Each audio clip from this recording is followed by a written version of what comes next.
So let's move another concept called the politeness principles and its maxims. If H. Paul Gris is known for his maxims of conversation, remember, if H. Paul Gris is known for his maxims of conversation, Geoffrey N. Leach is known for his politeness principle. Remember, PP, it means politeness principle. Geoffrey N. Leach is known for his politeness principle and its maxims, which is he described in his seminal work Principles of Pragmatics. The politeness principle functions alongside the Grecian cooperative principle in conversation. Politeness can be understood as respecting another person's public self image as a part of conversation. Politeness is about what is said and not so much about what is thought or believed. In conversation, politeness is maintained by ensuring that the hearer's status is not belittled in any manner. This is done as Cruz 2004 highlights by ensuring that one does not treat the hearer as someone subservient or oneself by not saying negative things about the hearer, by not expressing one's joy in the hearer's misfortunes, by not explicitly disagreeing with the hearer's views, or even by avoiding praising oneself. Leach formulates the politeness principles as minimize the expression of impolite beliefs and maximize the expression of polite beliefs. Minimize the expression of impolite beliefs and maximize the expressions of polite beliefs. He further explains that what polite and impolite beliefs are. Polite beliefs are those beliefs which are favorable to the hearer. Polite beliefs are those beliefs that are favorable to the hearer, and impolite beliefs are those which are unfavorable to the hearer. What is favorable or unfavorable is not absolute, and it is often understood as a scalar. The politeness principle exists because even when one has to say something belittling hearer or unfavorable to the hearer, it is expected of us that we do it with the least damage to the hearer. This is necessary for a smooth social order. We must also here know the difference between positive politeness and negative politeness. Positive politeness consists of maximizing the politeness of polite elocutions, and negative politeness consists of minimizing the impoliteness of impolite elocutions. We can see that certain elocutions are inherently impolite, like when our intention in speech is to issue orders or commands or threats. Even requesting for help puts the hearer in some discomfort and therefore is considered impolite. Some others are inherently polite, like when we say something to thank someone, praise someone, or offer something to someone. Let us try to understand this with the help of the few examples. Help me carry my bag home. You couldn't possibly help me carry this bag home. Both A and B above communicate a request for help. A request for help is an illocutionary act which is inherently impolite. When communicated directly, as in A, and it appears impolite, whereas in B, in communicated via a strategy of negative politeness, it appears apolite. Leach lists of following maxims of politeness principle as the points out himself. Most of these maxims go in the pairs. The tact maxim: minimize cost to other, that is, minimize the expressions of beliefs which express or imply cost to other. Second, maximize benefit to other. This is very important. While you are delivering a lecture in the classroom situation or in the mass, you should consider the hearers or listeners' point of view. Then it's become polite.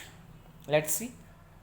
The tact maxim and the generosity maxim discussed next. Formal or natural prayer, as they represent principles relating to the same matter from the two different perspectives of the listener and the speaker respectively. The tact maxim works for utterances which involve from Searle's taxonomy. Directives and impositives. Since directives require some action to be carried out by the hearer, it is inherently impolite. Therefore, politeness principle would require that is to be expressed using negative politeness. Consider the examples below. Could you carry this bag to my house? Carry this bag to my house? It was wondering if you could carry this bag to my house. This is the way you are going to request someone. You cannot directly ask, take it for me at my home. This is not proper way. Could you carry this bag for me? This is a polite request. Let's see. The tact maxim requires us to minimize the use of expressions of B type above, which is direct order if it favors expression of the kind represented in A and C above. They are no, do not involve direct imposition on hearer and provide him her with a window to refuse to do the task. This is an important aspect of working of the politeness principle, that anything that is inconvenient to the listener should be presented to the listener in such a form that the listener should at least have to choice, no feel that they are not under any obligation to carry it out. In contrast, things to the benefit of the hearer are to be presented in a maximized fashion. Consider the following example. Enjoy your dinner. I was wondering if you could enjoy your dinner. In the above examples, E represents same syntactic strategy as C earlier. In context of an impolite request, comes out as the best strategy, but when the speech act is to the benefit of the hearer, the same structure comes out to the outright rule. In this case, the benefit is maximized when one is more directed, as in the D. Now we have to move. Next one is the generosity maxim. Minimize benefit to self, maximize cost to self. As you can see, the generosity maxim is oriented to the speaker, just as the tact maxim was oriented to the hearer. Therefore, the maxim also represents principles that are exactly reverses the tact maxim. Offers and invitations such as you can use my computer if you want, and please do come for a party at my house tonight are considered inherently polite because they imply benefit to the hearer and imply cost to the speaker to some extent. Let us understand this further using more examples. Give me your book. I was wondering if you could give me your book. Let me carry my bag to my house.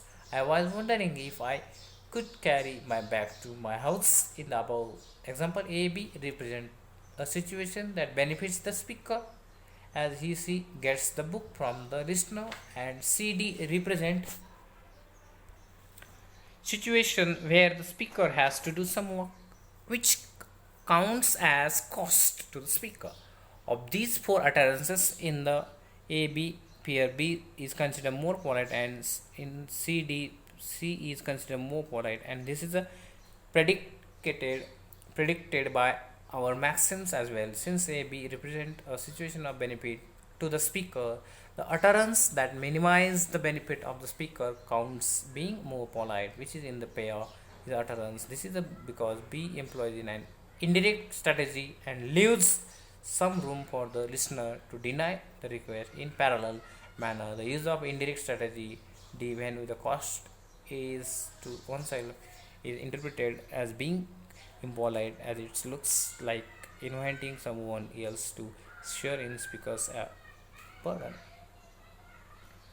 The approbation maxim: minimize dispraise of other, maximize praise of other. Approbation maxim. Just like the two maxims discussed earlier, the approbation maxim and the modesty maxim work as a natural pair, once again representing same matter from the two differing perspectives of listener and speaker.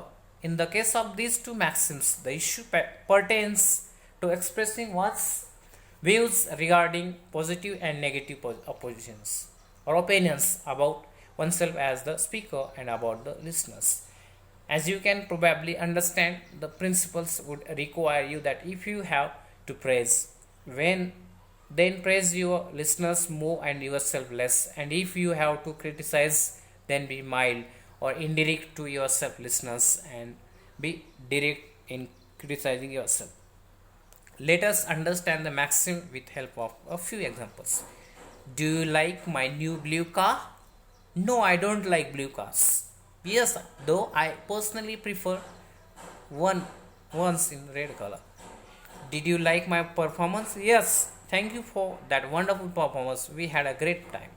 Here, B2 represents an act of minimizing dispraise by being indirect and using negative politeness. It is clearly communicated that